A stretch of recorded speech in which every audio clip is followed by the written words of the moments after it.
Hello, fans. It's time for your audio Sunday dinner with the Sopranos podcast, and we are here for episode 2 of season 2.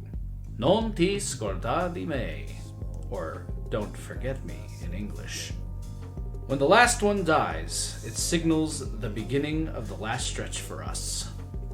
That's a quote by the Reverend James Jr. in the second episode of season 2 of The Sopranos, titled Do Not Resuscitate. This episode was written by the great Robin Green and Mitchell Burgess, along with Frank Ranzulli, and was directed by Martin Brussel. Episode 2, we're getting into it here. Do Not Resuscitate. We got a couple different things going on here. Tony is consuming what remains of Junior's crew. We have a brawl with the Joint Fitters Union, a controversy, a kerfuffle, as it were, and the two biggest schemers on the show are scheming against each other, it seems. We're going to get into it. I'm Chris D'Amato. I'm Paul Mancini. And I'm Jordan Hugh. And we're going to break this one down. Do Not Resuscitate, second episode, season 2. Another solid outing after a really fantastic opening. What are your initial thoughts? Let's go around the gamut here. This episode is pretty powerful for me for a number of reasons. One is that the scheme that is being run here and the terms of it are particularly compelling and also pretty sad. Yeah. For me. Oh, it's gross. It makes me want to take a shower. Exactly. And I think related to that, as well as the relationships that are being played out here, is what's happening with Tony and Uncle Junior in particular. This episode thematically, to me, is about loyalty, it's about faith, and it's about family. And I'd say particularly kind of picking up on an important theme or question in the first season is our elders and in some way what we do with them, how we contextualize them, and also what we do as they get sick and sadly deteriorate. And so particularly with Junior and Tony and the complexity of their relationship and the way it plays out, to me is really the thread in this episode, with other versions, I'd say essentially, of that same dynamic. Bobby Baccellieri being something of a goofy figure, but also a son in some way to Junior, or the image of the son who's there to help him. As you said, the two best schemers, Janice and Livia, and that question, and how it's played out with these guest starring characters, the Reverend James Jr. and his father, and what that brings up in terms of loyalty, faith, family, is an episode. It has a light touch. There are hilarious moments, but I felt sad at a lot of times in this episode, and I was moved. Yeah. Jordan? Yeah, Do Not Resuscitate brings back one of our most enduring universal themes from the first season, which is this idea that things in the present are not as good as things were, and also kind of living in the shadow of your elders and those that came before you and having to carry on their legacy in a world in which standards and values are declining. So we see this revisited in not only Tony's relationship with Livia, but Janice's relationship with her, and then as Paul very, very eloquently just said, in we have a couple of relationships between surrogate fathers and sons, where we have Bacala and Junior, you have Tony and Junior, we have Reverend James and his son, and we see that the new generation is maybe not corrupted, but they are different, and I think perhaps they are the worse for it. It's also a very sentimentally touchy episode for Tony, touchy and touching, because he has now has to reckon with these two that he's closed his heart to, Junior and Livia, and realizes that it's not that simple, that the door perhaps doesn't close, that he has to keep it open. Very well said. I agree on all fronts. There's a lot of rich theme and this idea of elder, old generation, new generation, how we perceive them, how they perceive what's going on, and deception, a lot of scheming. It's good. There's a lot going on here on what could, on the surface, be considered a quote-unquote slower episode of The Sopranos. There's still a lot of very interesting and compelling things happen. Let's start with Tony and Junior. They open the episode. We get their meeting in prison. I'm not sure if it's clear if this is their first meeting since the war at the end of season 1, but it's definitely an intense little meetup here. And let's talk about Tony and Junior's relationship in this episode. I was not really loving the narrative that Junior was pushing, that Livia is a sick woman. I don't know that he believes that, and I don't know how he can expect Tony to believe that. But it's kind of like Junior is almost subtextually presenting it as, look, this is the lie we're going to have to tell ourselves to live with the horrible truth. So let's both pretend that she's out of her fucking head, and neither one of us will have to really cope with the things that we did in sound mind, in terms of really all the ugly business that unfortunately is all true. So Junior has kind of, in my opinion, offered this lie. Look, she's a sick woman. Let's both you and I agree to say she's a sick woman. We have to put on this face. We have to put this face on it to get it to be digestible by other people.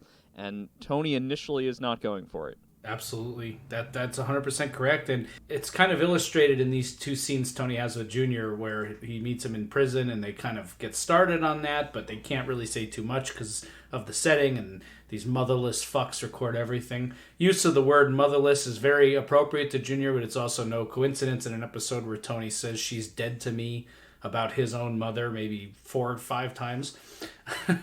Then they have the conversation later on in the doctor's office. He's got a nice little setup here with Dr. Shrek, where he lets him use the office. Marty Shrek's kid, whoever the fuck Marty Shrek was. And and they're kind of hashing it out. And this scene is really where they get to the heart of the matter and start using, nobody played me. Junior's just in self-preservation style denial here about what happened in season 1, and Tony calls him on that.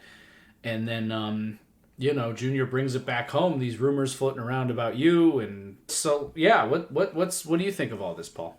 Well, as Jordan mentioned, in that first scene, we're dealing with maybe not the truth, but rather what we have to agree to be the truth.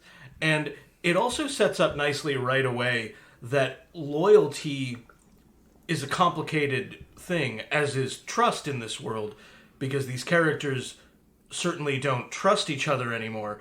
But the first thing that Junior says suggests that there is a greater threat. Essentially, that there's people outside of their purview who want to do both of them harm, and these are the ways in which they're both vulnerable. And then he brings it back to that same question in the doctor's office later on. And to bring it back to something Jordan said when we recorded the last episode, there's an omerta thing here. You talk, you die. Yeah. So they have to control what is being said about the both of them. And it also brings up a theme in this episode, to me, about our elders, about the past generation, and things that have happened in the past. There's a lot of stuff about bringing things up, resuscitating them. And the reaction is usually, do not do that. Tony says, sleeping dogs lie. Right? Let sleeping dogs lie. Yep. You let one dog still barking. The black joint fitters are singing an old song. The stuff about Jewish people being persecuted is old stuff. It's like, let's avoid that. Yeah. But it comes back. So the scene in particular, this first scene with them meeting at the prison, I thought nicely set up how complex the questions of trust and loyalty are and will be in this episode. I want to ask a question. I have thoughts on this. I have an answer, but I want to see what you guys say. I think we're going to get some interesting answers to this question. But it was something that my wife and I talked about when watching the episode in preparation for this podcast. Why is Tony able to make, and when I say peace, I mean a peace of sorts, because he's won and he's taking over Junior's operation, leaving him, allowing him to exist on, quote, subsistence level. But why is Tony able to make a peace with Junior and not Livia?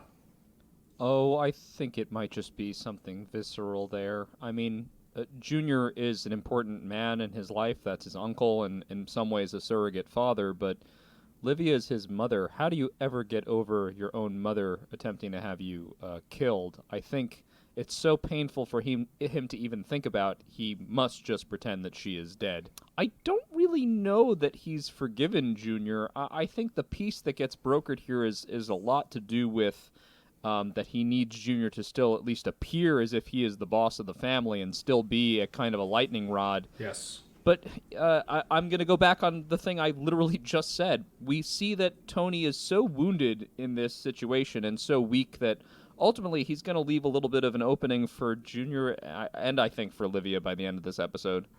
Yes, I think that's well said. And I think that the question is an interesting one. If I could respond a bit flippantly, I think that he doesn't really forgive either of them. Yeah. And his making peace with Junior, while not the same as making peace with Livia, is making peace with the good son concept and sense of himself as best he can. Mm-hmm. You mentioned, Chris, more than once during the first season that Tony, in spite of his other flaws, is a good son. And that finally was blasted apart in the last episode. And I think he is trying to regain some of that in this episode in reconciling with Junior, or at least placing an investment in his being well taken care of. Even though I do think part of it is self-interested, both in keeping Junior there as the puppet leader, and Junior has to stay alive to him, even though his mother is dead to him, because if all the elders are dead, then Tony is the elder. Very well said. Very well said. Interesting little acting or writing thing that I thought was just, again, one of these little touches that separate The Sopranos from many of the other shows. I like this idea that they have this guy, Freddie Capuano, who runs Green Grove, and he's blabbing about Tony fluffing up his mother's pillow for a nice long sleep. And what a cool, funny way. I don't know if this was a Dominic Chianese choice or if this was in the script, but what a way to make it memorable so that you know late, because we've never met or even seen this Freddie Capuano guy in the show. He's just the guy who owns Green Grove. That's what we're told in the scene. And Junior refers to him as, "Pooh, that hairpiece motherfucker." Just spits. And it's such a distinct way of delivering that information that when we see the cop discover this car with a hairpiece next to it, you know immediately, okay, they got this guy. So just very creative and cool way to get across who this person is. And, I just really like that. That's They suspect foul play. It's not safe. Very funny. I also thought that's a really nice reading, Chris, and it also creates a bit of a playful and funny sense around what has presumably been this murder. But that murder is presumably Tony taking fairly extreme measures to protect the secrets and to some degree the public perception of he himself, his mother, and his uncle. So again, even though loyalty, trust has been tested, obliterated, we're seeing, I think, the beginnings of this investment in particularly Junior in this episode.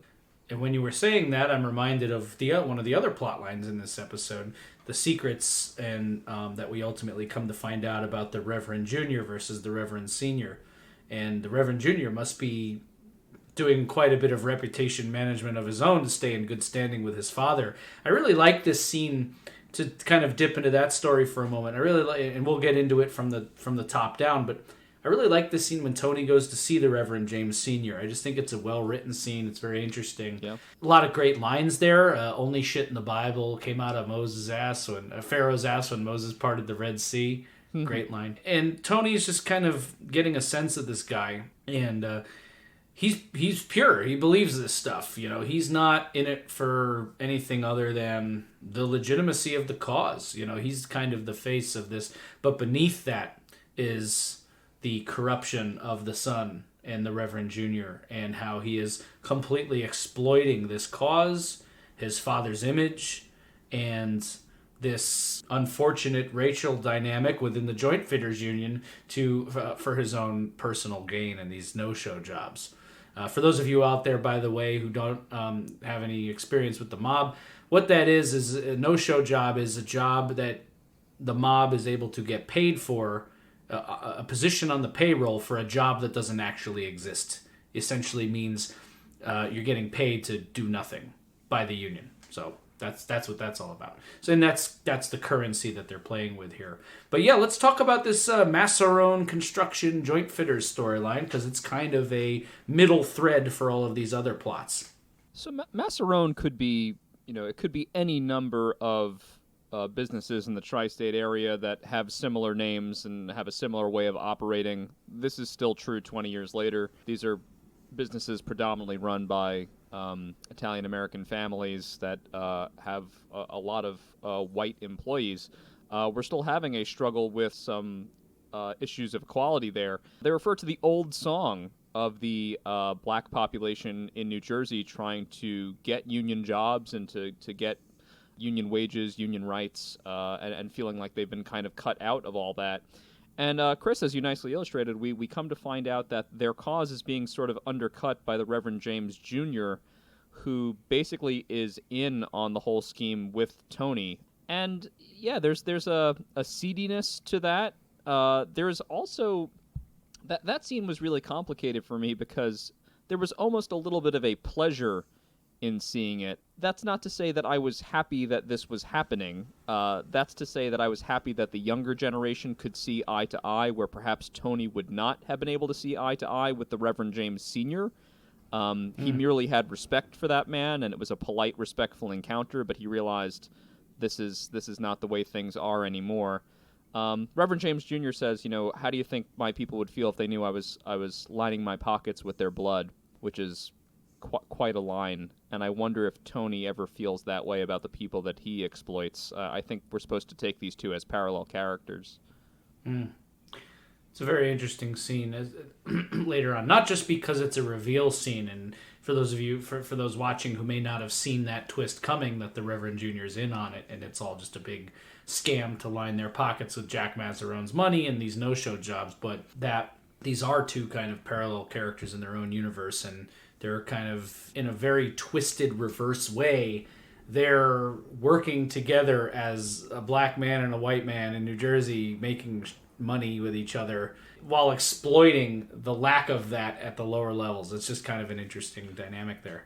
Yes, this whole storyline, again, I think, complicates the questions of fidelity, faith, trust, and indeed even family. It doesn't seem like an accident that in this episode it's referenced that both Uncle Junior and the Reverend James Sr. fought in the Second World War. Right. But Reverend James never stopped, at least from his own perspective, fighting the war against tyranny. He came home and said, by God, let them do right by us meaning black Americans, black veterans, let them do right by us this time. But Junior became a gangster. Yeah. And so that's what we're seeing play out. To keep it with the image of faith and religion, we're dealing with prodigal children in this respect, including with Janice. And if I could just try to link these stories together a bit, there's a storyline, I'm sure we'll talk about it in more detail, with Janice going to visit Livia and the scam that she's running.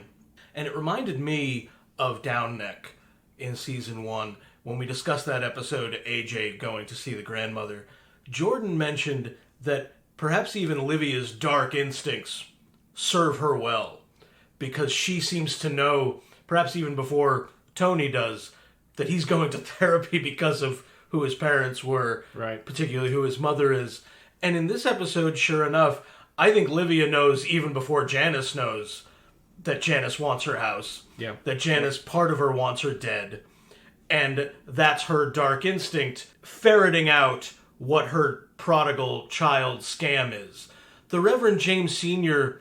is fundamentally a decent and honest man. He's 83 years old. He's still got his teeth. There's nothing false about this guy. It never occurred to him, probably, that his son was running this scam. Yeah. That's the gut punch to me at the end. Ooh. And it was even an investment on his son's part to protect his dad's faith. Yeah, he would never proved. He wouldn't want his dad to know. Yeah, that's a great take, Paul. I didn't catch the teeth. That was great. Very good. Yeah, I agree. I didn't catch that either. Awesome. Some new characters here, and we'll use these as ways to discuss some of these various plot lines. First appearance of Bobby Bacala in a hilarious scene. Bacala, this is a, again, no spoilers here, but this is a beloved Sopranos character that we are now getting our first meeting, and what a meeting it is. For those of you who have seen the actor Steve Schirripa before, and by the way, he and Michael Imperioli, not to pitch our competitors, but in quote unquote competitors, they run their own Sopranos podcast, and it's quite good. It's very different than this. They go into a lot of behind the scenes stuff, and I definitely recommend checking that out. But you've seen Steve Schirripa. He's a big guy, but he's quite big in this episode. He is wearing a fat pack. I do know that. He is wearing it for his belly. His belly is pronounced... Oh, really? I didn't know that. Yeah. He again, no spoilers, but there is a point in the show where the fat pack gets removed. But they made him a bit more bulbous in the tummy than he actually was. And they have this first scene because Tony is ripping on him and talking down to him. I really like this scene. Bobby seems like such a nice guy off the bat. I inherited Junior. I always liked you. You got no reason to talk to me this way. And Tony's like, bullshit, but we'll assume you do now. And so thoughts on this first scene with Bobby Bacala and Tony kind of delivering the message of Junior's role in the family going forward to this character. Instantly likable character. You instantly want more of Bobby Bacala. They got the right man for the job. That's a well-written, very sweet character. Yep. You just want more of him. He's funny, I think quite charming. And there's a specific sort of quality to his intelligence where he purports to be a character of low intelligence, but he's actually quite a wise character, it seems. So it's interesting to hear his take on things, even as Tony berates him, as Tony berates everybody. Also, I want to bring this up. It's funny that Tony calls him fat, like, constantly, even from this first episode. Oh, yeah. I think you should get invested in salad is a hilarious, moment. Consider salad when he comes out of the car. Tony's quite overweight, but I guess it's how they are all handling weight at different, points. Pussy is an overweight character. Yeah. Bobby Bacala is a very overweight character. Tony's an overweight character, but Tony's the kind of overweight where it's power. His size is part of his power. We'll especially see that when he is lifting up Junior at the end of the episode with prodigious strength. Yeah. And yet he doesn't seem to like that quality in others. I don't know, just kind of a funny thing to notice. Why don't you get off my car before you flip it over, you fat fuck? Yeah, I noticed that too. And this opening scene with Bobby is great. It's really funny. It has a light touch. There's a lot of humor in it. But of course it's ominous that they're surrounded by these butchered, dressed pork parts in the store as they're outright threatening him. And there's an important dynamic here, I think, between Tony and Bobby. As Jordan referenced, probably Tony's power position is really what allows him to get away with these fat jokes. Because it's not until he drives away later on that Bobby says, "Why don't you look in a mirror, you insensitive cocksucker?" It's such a great line. And I think Bobby, I want to stay away from spoilers here, but I'd argue even in this episode, Bobby becomes more important. Not necessarily because of who he is, but because of the journey that Tony goes on in finding a greater investment, at least in Junior being well taken care of. Yeah. So Bobby, though goofier, fatter than Tony, is in some way not a version of Tony, but an extension of him. Yeah. I can't be with Junior. Let Bobby take care of him. Just a fun bit in that scene at the butcher shop. I think Do Not Resuscitate, again, the title, could be a Sopranos-esque version of Do Not Recite. Yeah. And Tony doesn't like Bobby's take on the quote, "To the victor belongs the spoils," resulting in one of the best lines. Yeah, why don't you get out of here before I take your quotations book and stick it up your fat fucking ass. Man, so good. And then we get, I'm going to move on. I want to talk about the humor in this episode. Again, Mitchell Burgess, Robin Green, and Frank Ranzulli. You know there's going to be two things, humor and great dinner scenes. We're going to get both of those, and I want to get into it. But I gotta drop in because there is one little off of the ABC plot structure. There is one little bomb right in the middle of this episode where we find out, confirmed for the audience, that Pussy is a rat. Yeah, the scene with Skip. Skip. He is a snitch. Yeah, with Skip. And not only is he a snitch, we meet the new character Skip Lipari.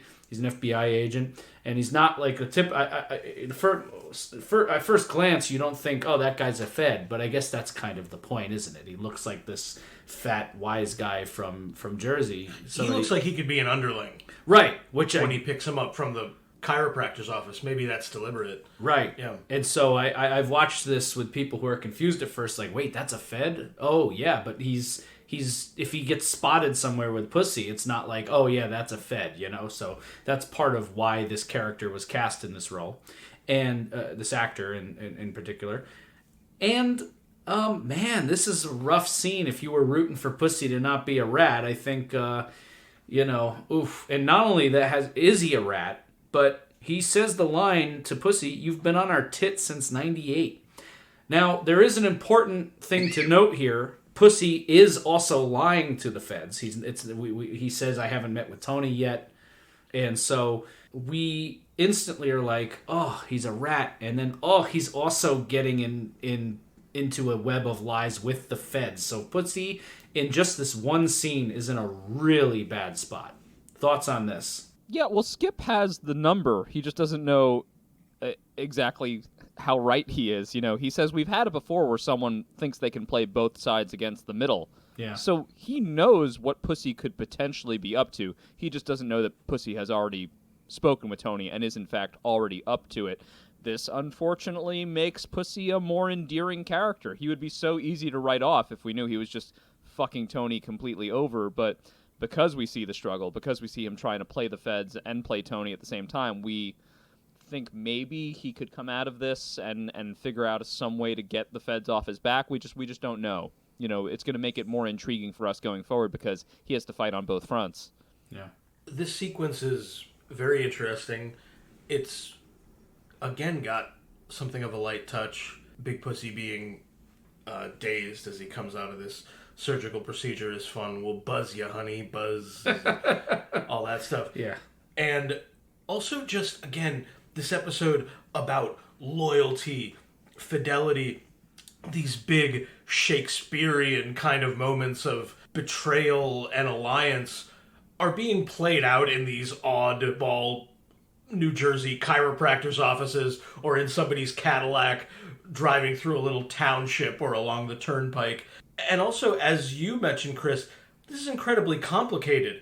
This is the reveal that he is in fact a rat, but as you said, he's lying to the FBI. Not only lying to them, he's telling them he hasn't even seen Tony yet, and he's back in the inner sanctum already. Yeah. He's having these high-level meetings where they're saying to Bacala, do this, do that, or else you're dead. So it's a big lie, it feels like. It's a very well-done sequence. Again, it feels like, a little bit light touch. It's incredibly dangerous. Yeah. And we see, there's a very nice brief moment at the end where we see, as Jordan mentioned, perhaps endearing Big Pussy to us even more, how he's conflicted about it. Skip is dismissive. Don't cry me these crocodile tears or whatever over this yuppie who thinks you're his errand boy. Big Pussy puts his hand to his mouth and just thinks for a moment that he's betraying this guy. He's known him 30 years. They're best friends. So, yep, really gut-wrenching reveal here, and this is going to drive a lot of the action going forward, so it's a crucial moment to mention in this episode. Moving on, though, we get a new character. You mentioned him very briefly earlier. We see Junior's attorney, Mel Voyne, considering Junior's under federal indictment. It's not really a spoiler to say we'll be seeing more of Mel Voyne going forward, but we have this really funny... Let's touch on some of the humor in this episode because this scene is just so funny. He blows it with the ankle bracelet in front of the Honorable Judge Greenspan, who is Jewish, of the Jewish faith, and Junior kind of almost, I feel like, there was a way for him to get out of this without an ankle bracelet, and he just he ran his mouth. Melvoin's line, I don't think we should let our shared sorrow or bias enter into this, Judge. Very funny scene. Of course, Junior, in my mind, and much to what the prosecutor in the room also said, evoking image of like in the movie, the casino, when all of the mob guys start getting arrested and then they're wheeled out of the courthouse in wheelchairs with oxygen tanks. Junior is, and she says, anytime we get one of these elder mafiosos on trial, they go to the same bag of tricks. And, I really like this scene. It's funny. It tells a good story. And I just really enjoyed it. Any other thing to add on this scene? Yeah, I think Junior, it was clear Junior had it made until he had to go make that really off-color sort of joke about Nazi Germany. Just, wow, read the room, Junior. Come on, man. Yep. But, Junior, that's a character consistency. That's still good writing. He can't play weak all the time. He's still got to be Junior Soprano. Yep. It doesn't matter who's around. I like that moment. I think it's a well-earned ankle bracelet. Another, go ahead. Go ahead, Paul. The way you guys have toyed with this, deconstructed, it's great. The only thing that I would add is that it's a fun scene, and it's another Sopranos-esque irony, I think, that Tony is getting out of jail while he's shackled with the ankle bracelet. He's getting out of jail on what seems like very clearly inflated medical issues. Because the other times when he's not in front of a judge in the episode, we see him, he's still his cantankerous self. Right. But it's an irony that all that leads him to the end of the episode where he actually does bust his hip. Yeah. Which is a pretty nasty injury. Oh, yeah. No, when he falls and lets out that, your sister's cunt, you can't help but laugh because it's a great line. And, I've heard similar things from older Italian relatives. But it's also, your sister's cunt, your sister's ass, your mother's ass. I've heard all that stuff. It's just kind of part of the thing, I guess. But, it hurts. And that's not something a lot of elderly people even really fully come back from, too. It's a serious thing to fall like that and break a bone at that age. So, yeah, a lot of great... We were talking about the humor and Junior. I got to mention this scene in the eye doctor's waiting room. First of all, brilliant setting for the plot movement of the scene, because ultimately it just dawned on me watching it. It's like they need to do a payoff between a legitimate, quote-unquote, construction, worker and a mob boss who's got the union. And where do you do it where it won't be seen? In the waiting room of an eye doctor's office where people have the big shades, they're having vision trouble. So it's a great way, easy way to slip something. There's also a lot of very funny lines. Junior's joke about the cataract and oh yeah, the Lincoln Continental. Yeah. Hey, Doug, get it? He drives a Lincoln. So what? Bobby just didn't quite get it.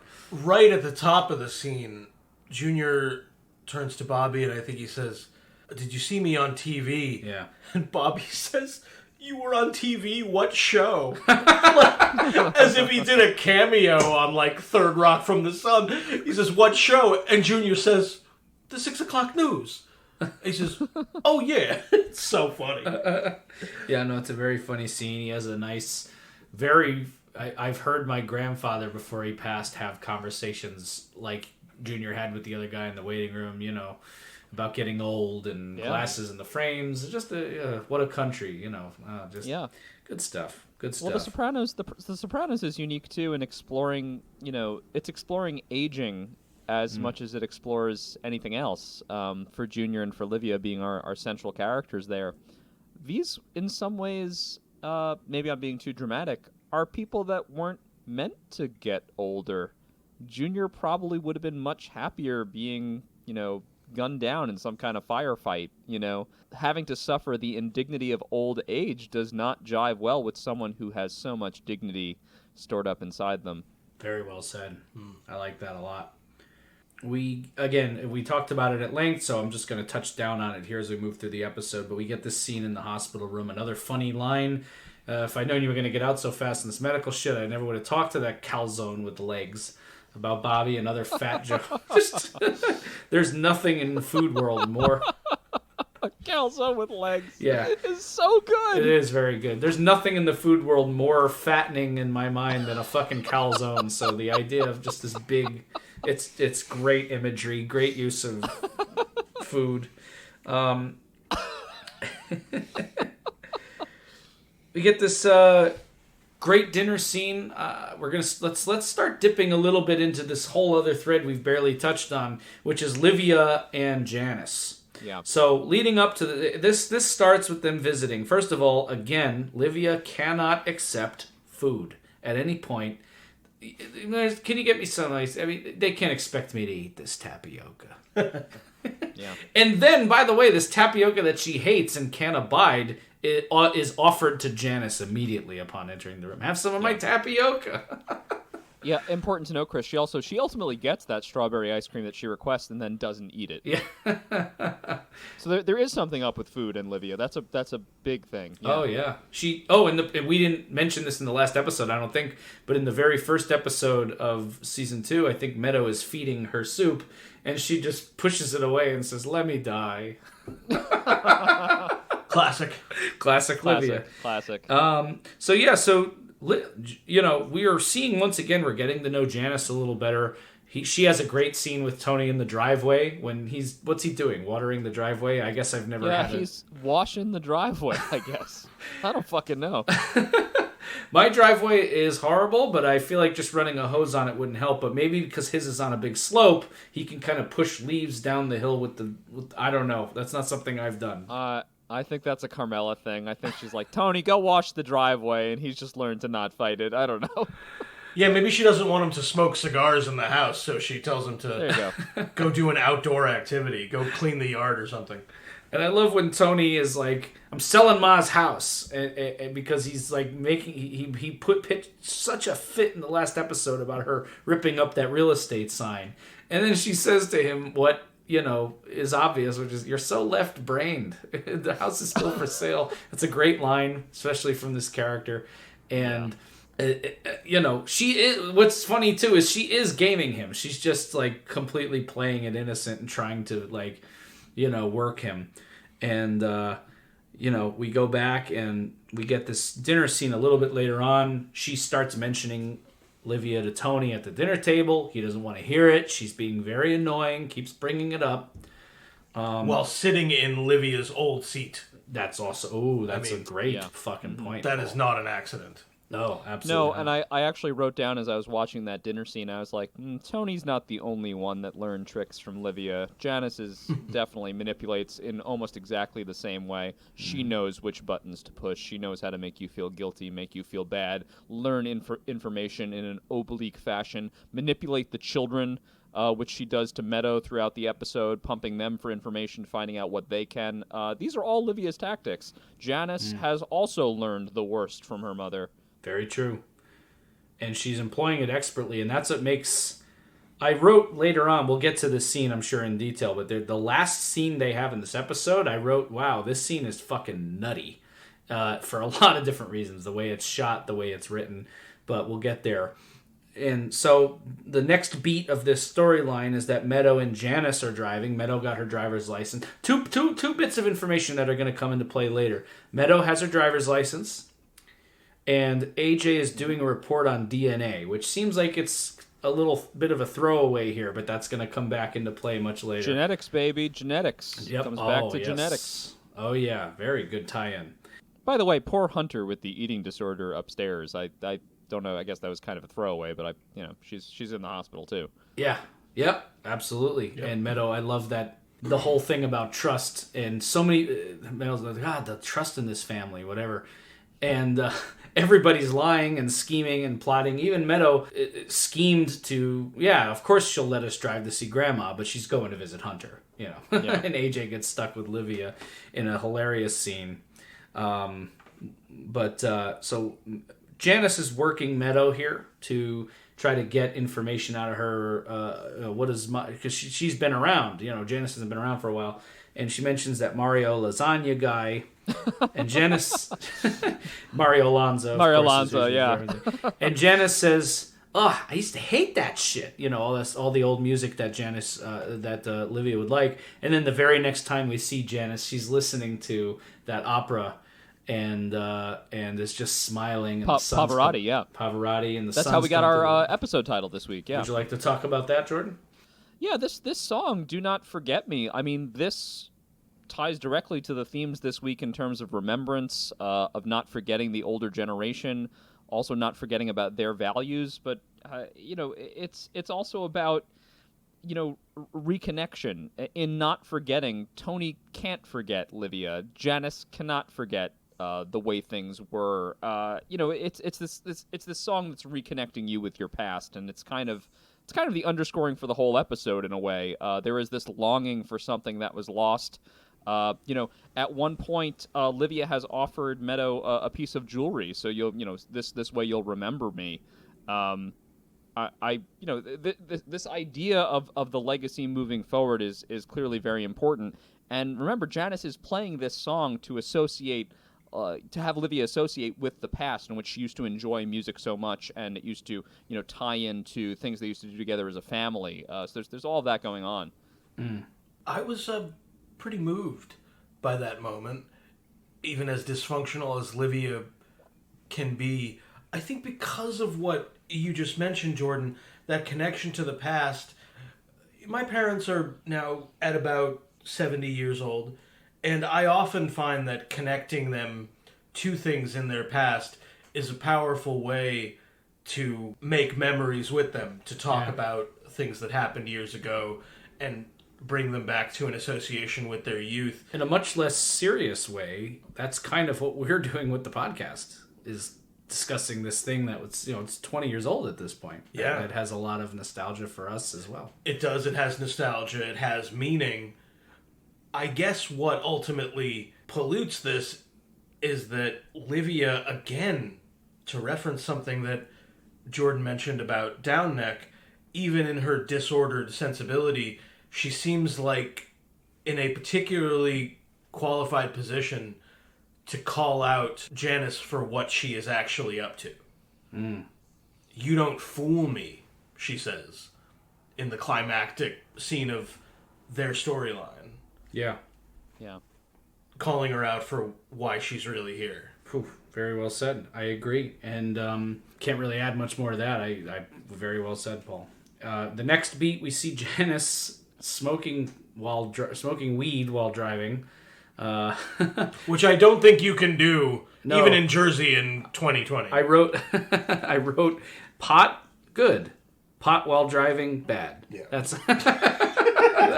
that was my note. Funnily enough, though, Janice just has to wait 20 years from the time that this aired for pot to at least be legal, not behind the wheel, certainly. But in Jersey, she talks with she talked in New Jersey. We just legalized marijuana here in Jersey, and it's been very hard to be productive since then. But it's been much more fun.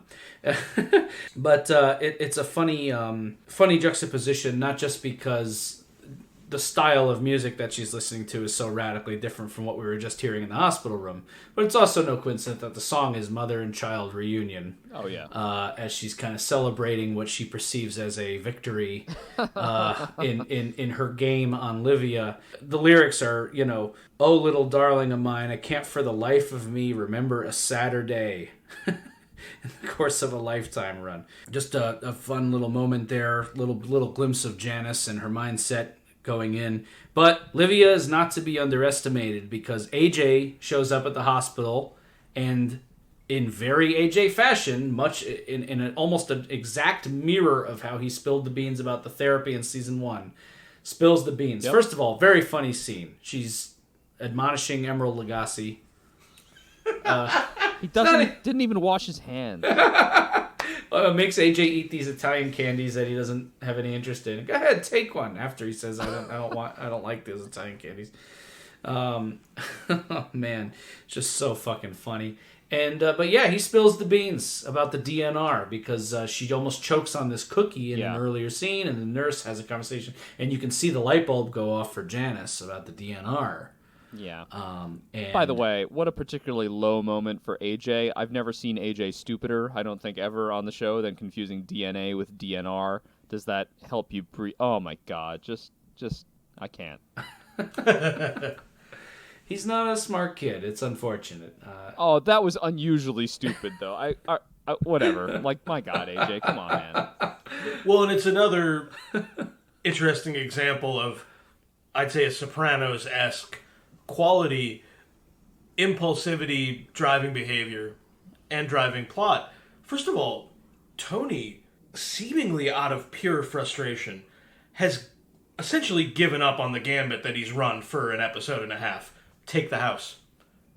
Out of my hands. You guys go over there. He has a really funny line saying it'll be like whatever happened to baby Janice over there. Yes. The impulsivity also drives the plot because they're Italian-American. They're having this argument at full volume, and AJ's standing in the kitchen getting some ice cream, and he overhears it. Yeah. So it's, again, like, presumably like an unseen moment in the first season when AJ overhears Tony and Carmela discussing his therapy, that he once again affects the plot in this way, going to spill the beans to Livia. Yeah, and it's so good that, like, they don't catch on. He's just getting ice cream. They don't think of AJ being there as consequential to what they're talking about, but man, what consequences that has had, AJ overhearing things in the Soprano house and delivering that information to Livia. Yeah. As Jordan mentioned, some of these scenes they play out, they feel credible and realistic. I think people ignore kids all the time. Yeah, 100%. To their detriment, you know? Kids are always, this is a general rule of thumb for kids, and I'm guilty of this because I joke all the time, kids are dumb. Kids are dumb. They're not dumb. Kids are generally, even dumb kids like AJ, they're sponging. They're hearing, they're perceiving things, they're learning things. They're underestimated almost all the time. What kids can hear, what kids remember, what kids can do, and it's the same thing here. AJ has had catastrophic consequences for the Soprano family in just his lack of understanding and in what information he has put forth. Pretty good. And again, it happens here. Let's talk real quick. We're kind of reaching the end of the episode here, so I want to hit a few more beats a little chronologically as we race to the end here. A scene with a lot of gravity than it perhaps would have before we found out Pussy was a rat. Is this scene of Tony with Pussy. It's the day of the bust up at the construction site. And they're talking about how Tony's lamenting on how you can't get anybody good anymore. And Pussy's like, I hope you don't see me that way, Tone. Right. And, you paid your dues. As they are shortly thereafter approached by Sean and Matthew, and they have to speed away. Yep. Yeah, I love that moment because it's just a little touchdown. Hey, in case you forgot these dumbasses from the last episode, they're going to be a pain in the ass going forward. I just love that they can't resist. They think, oh my God, Tony's there. Yo, we're going to make it. They're thinking they're going to be friends with him or something now. It's unbelievable. Yeah. He just drives past. We're supposed to be seen here, you fucking idiots, leaving him in dust. Now we look like assholes, right? Yeah, I mean, it's too funny. Oh, the hits keep on coming with those two. Yeah, it's an interesting moment. It's a good scene, as always, between Vincent Pastore and Jimmy Gandolfini in the car. It is also an irony that the way Tony's talking to Big Pussy, whether or not he's, deep in this denial about what's happening with Big Pussy, what he suspects, he draws on their years of friendship and duty to each other as gangsters. You've done the work, you've paid your dues, but we know that Big Pussy is, at least in part, acting against him. As much of a lazy bastard as Bacala is, Bacala shows up and heaves great big breaths as he beats down on some organizers. Yep. Yep. Yeah, it's a cool scene. I'm curious how the mob would deal with a situation like that in this present day when everyone has a high definition camera in their pocket. Yep. But for the year 2000, this was certainly a way to solve this issue. So then we move on and we get the whole business with the DNR and Janice and Tony. Tony's struggling with the TV. He finally acquiesces to Janice, just take her. And what is so fascinating to me, I want to get into this last scene 8 with Livia and Janice, is it's so oddly shot. It's oddly written in a good way. I don't mean this as a criticism. It's like Livia slipping into calling her what's the name? Satimia. Calling her Satimia. Satimia, Satimia. which is a name she's used before, and she's like saying things that half make sense but half don't. But she's still gaming because she lets it slip about the money that she's hiding, and that's her way to avoid the DNR. Janice has to keep her around if there's money that is buried somewhere in my memory. Now, where did I put it? Oh, damn. Did I tell you? Yeah, exactly. So Janice looks back, and I love that shot where it's like Livia going tossed down the stairs in the fire sign, and then we get like that. Oh yeah, on the sign. Yeah, that zoom out on Livia's eye. Ooh, it's real nutty, real crazy. But it is odd. Yeah, but I love it. These are the two. You just watch the scene, and it's like, ooh, these are the two biggest fucking schemers in television, and we're getting a sense of how much game Janice has. We know how much game Livia has. So they're setting up this kind of back and forth between these two. It's very fun. As you said, Chris, these are the two chief schemers on the show. Perhaps that's why they can't have anything like a normal scene together. And here it's been ramped up. Also, earlier in this episode, in that fun scene with Bobby Baccialieri, he says, I inherited Junior. I don't see why you got to talk to me this way. I always liked you. Tony says, bullshit. But let's assume you do now. Whether or not that's a shrewd move on Tony's part, if he can actually trust Bobby, Tony has inherited his mother's cynicism, and he's brought it into the bunker style of running this family. And that's how, of course, Janice and Livia are maneuvering with each other. And I like this last scene. I like a lot of these scenes. I just made this note. I want to throw it to you guys because the big storyline with Massarone Construction deals with, I guess, structural racism and black labor. And interestingly, Livia has two black nurses that we meet who are doing this labor of taking care of her. But again, in a kind of reference to something we saw last season, there are different versions of Livia. Yeah. And both of these black nurses get a much sunnier version of Livia. Yeah. Where even her complaining about food, the young woman at the beginning thinks is just funny. Yeah. Yeah. I agree. That's definitely not accidental. They nail the casting in this show, obviously for the main characters, but for this is a continuing thread throughout the whole 6 seasons. The pop-in characters, the day players, they're all cast perfectly. The casting on this show is excellent, and that's consistent, and I'm sure that's purposeful, very much so, and evocative of the Trinidadian maid that they brought in, that Livia abused in the first season. Yeah. We're now seeing. Also, very funny that Livia wants to go back to Green Grove. Yeah. Given that all that happened because Tony dared to move her into the nicest retirement home in New Jersey. Very interesting phone call here between Livia and Carmela. How dare you call here? So good. What do we think of this call?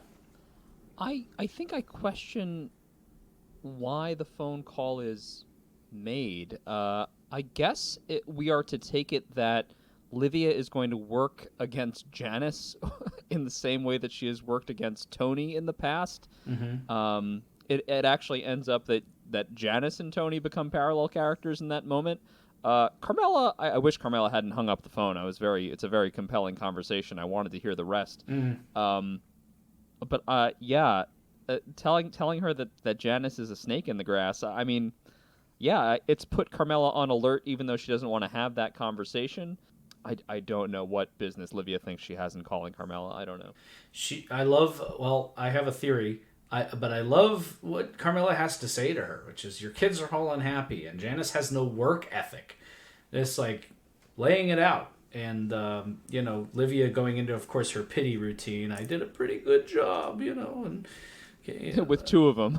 Yeah. Did a pretty good job with 2, right? Yeah. All of a sudden now, because her enemy more directly is Janice, Tony, Yeah. she does this with Johnny Boy all the time, who they probably didn't have the rosiest marriage, but he was a saint, now that he's, my thought in Livia calling the house is that now that she's in direct opposition to Janice, and she knows how manipulative, they each know how manipulative the other can be.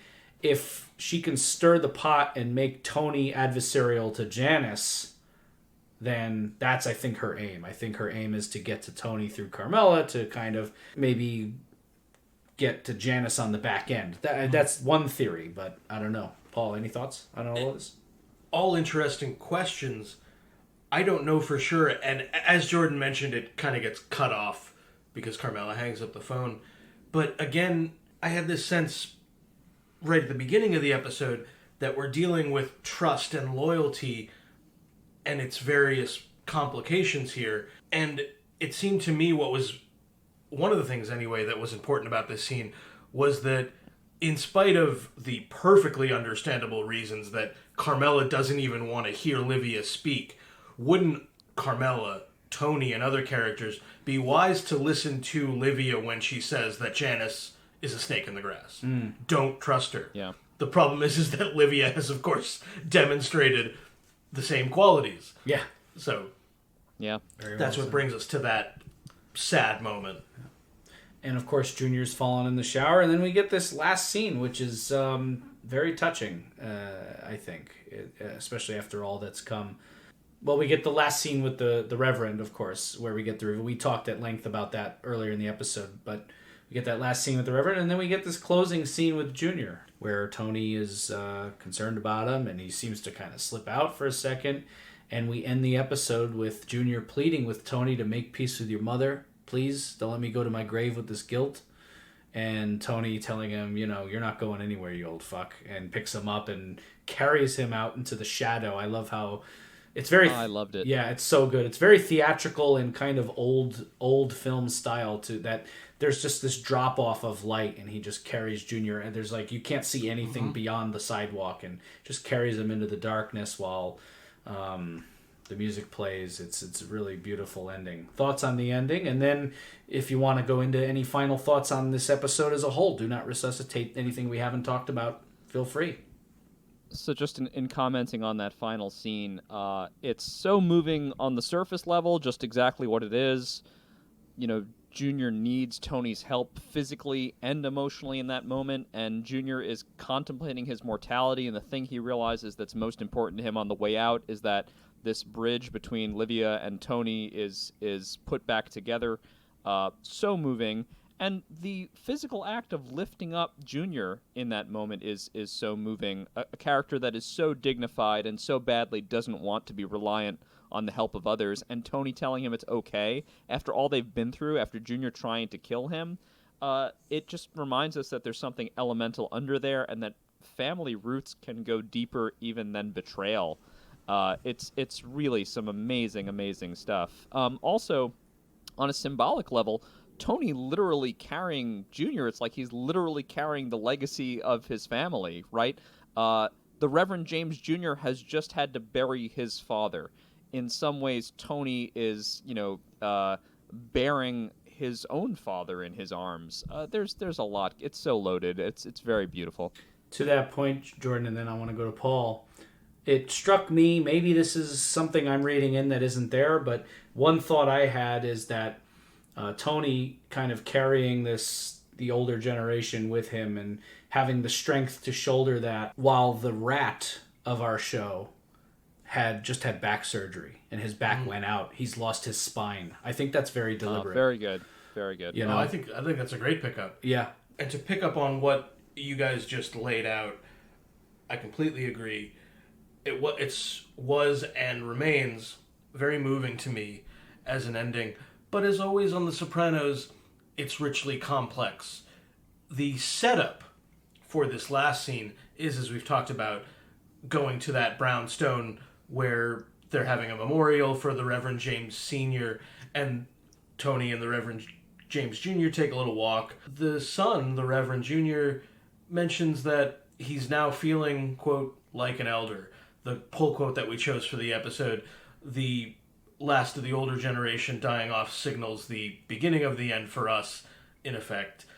So it's interesting to me that even though there is this sense of family, there is Tony, I think, tending to that sense of himself as a good son, there is also something where he's hanging on, and he says to Junior, let me tell you something, you old prick. You're not going anywhere. And Tony is not ready to be an elder yet, even though he has solidified this power. There's always something else happening, it seems. Even in that scene with the Reverend James Jr., when they're talking about how they're going to divvy up this money that they've made from this scheme, and Tony wants it going his way, 3-2.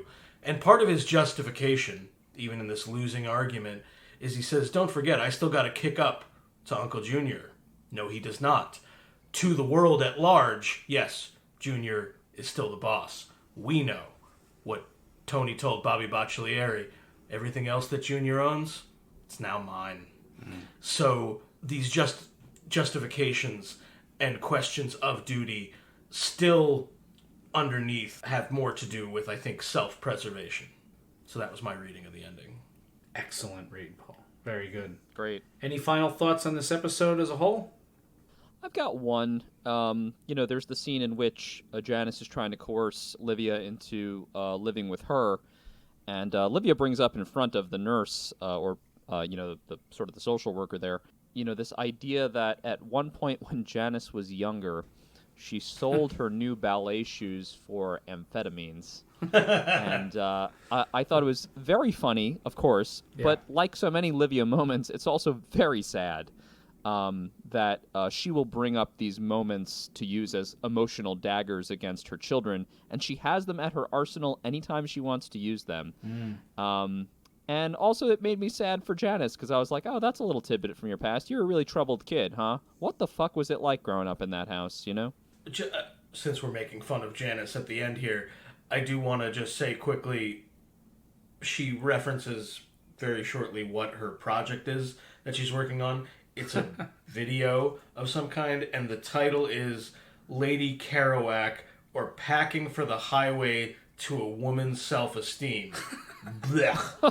So, part of what we're clearly seeing here is that, like a lot of the other characters, she's a scammer, and often not a very good one, but the difference is only in what forum. The forum there is self-help, or whatever it may be. It's just a scam, and it's blatant. So I was just... So her saying that line with full conviction was just very funny to me. You want some sausage, Paul? Oh, that's right. You don't eat pork. Oh. In that way. Oh, I get it. I got it. Hey, what did one prick say to the other prick? What's there to get? He's a vegetarian. Very funny. Very funny. Yeah, no, guys, I very well said. I love your analysis. I love the final thoughts. I have one final thought and one lingering mystery from this episode before I'll close this out for the episode. What did one prick say to the other prick? Come here often? Oh, man, I had something so said, come on, let's go. Very good. Well, I like that. But it's very funny. Very funny. Great episode. Do Not Resuscitate. It's a great start. And next is Toodle Fucking Ooh, which if that's not one of the best titles in the entire series, I don't know what the fuck is. So we're going to get to that. That's going to be next time on the Sopranos podcast. And we're going to meet quite a character in the next episode. You're all in for a surprise, for a delightful shift in the Sopranos universe if you're unfamiliar with the show. I'm Chris D'Amato. I'm Paul Mancini. And I'm Jordan Hugh. And we will see you for Season 2, Episode 3, Toodle Fucking Ooh. Sisters cunt.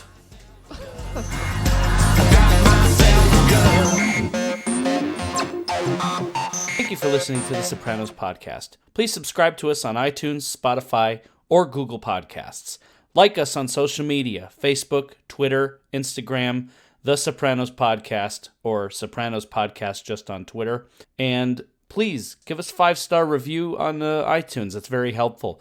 If you don't want to give us a 5-star review, rather than give us a lower star review, why not just send us an email at thesopranospodcast@gmail.com and tell us what you'd like to see out of the show. Thank you so much, and have a good Sunday.